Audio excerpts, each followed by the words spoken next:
दोस्तों, क्या आप भी लगातार मेहनत करने के बावजूद असफल हो गए हैं और आप निराश होकर थक कर बैठ गए हैं? क्या आपको भी यह लगने लगा है कि इतना मेहनत के बावजूद जब असफलता हाथ लगी तो अब क्या होगा? यदि आपके मन में भी इसी तरह के ख्याल आते हैं और आप हर वक्त परेशान रहते हैं कि मेरा क्या होगा, तो आज का यह वीडियो आपके लिए ही है।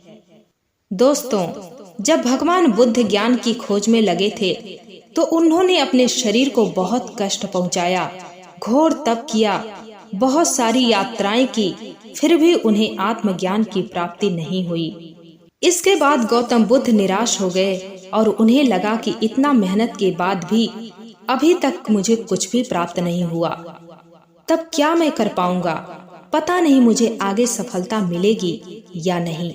अविश्वास, निराशा के इन नकारात्मक भावों ने उन्हें एकदम क्षुब्ध कर दिया। थोड़ी देर के बाद उन्हें प्यास लगी और वे पास में ही स्थित झील के पास पहुंचे। वहां उन्होंने देखा कि एक नन्ही सी गिलहरी के 2 बच्चे झील में डूब गए हैं। पहले तो वह गिलहरी जड़वत बैठी रही, लेकिन कुछ देर बाद वह झील के पास गई, अपना सारा शरीर झील के पानी में भिगोया और फिर बाहर आकर पानी झाड़ने लगी। ऐसा वह बार बार करने लगी। ऐसा देखकर गौतम बुद्ध मुस्कुराने लगे और सोचने लगे कि इस गिलहरी का प्रयास कितना मूर्खतापूर्ण है। क्या यह नन्ही सी गिलहरी कभी इस झील को सुखा सकेगी?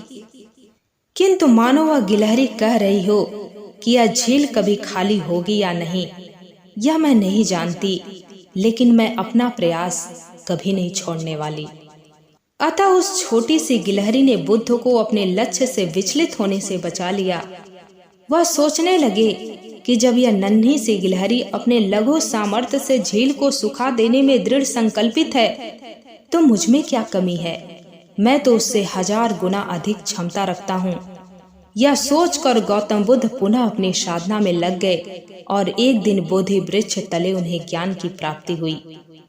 इस कहानी का तात्पर्य है दोस्तों कि हमें लगातार मेहनत करना चाहिए। यदि आप सच्ची लगन से मेहनत करते हैं तो आप एक दिन अपने लक्ष्य तक जरूर पहुंचेंगे, और यदि असफलताओं से निराश होकर मेहनत करना छोड़ देंगे तो फिर आप हार जाएंगे और पीछे की हुई सारी मेहनत आपकी बेकार चली जाएगी।